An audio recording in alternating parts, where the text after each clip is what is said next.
Hello guys, welcome to my channel. So দেখো, আমি dot and কি থেকে একটা বড় পার্সেলের বক্স পেয়ে গেছি। আমি অর্ডার করেছিলাম এগুলো আমার ডেইলি বেসিসে স্কিন কেয়ারে লাগে যেসব জিনিসগুলো সেগুলোই।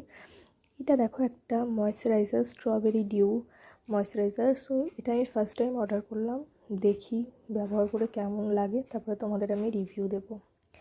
তারপর দেখো, এক হাতে না এই ফোন ধরে ভিডিও করে বক্স খোলাটা একটু প্রবলেম হয়ে যায়। এই দেখো, এটা একটা অয়েল ফ্রি ময়শ্চারাইজার, এটা আমি ইউজ করি, এর আগেও একটা ইউজ করেছি। এরই একটা সিরাম আছে, আমার যেহেতু acne-prone skin, oily skin, so আমি এই প্রোডাক্টগুলো একটু বেশি ইউজ করি। দেন দেখো, এক এক করে সব পড়ছে। এটা একটা ওই ফেস ওয়াশ আছে। দেন এটা একটা ছিল তোমার টোনার, এটা আমি ফ্রি পেয়েছি।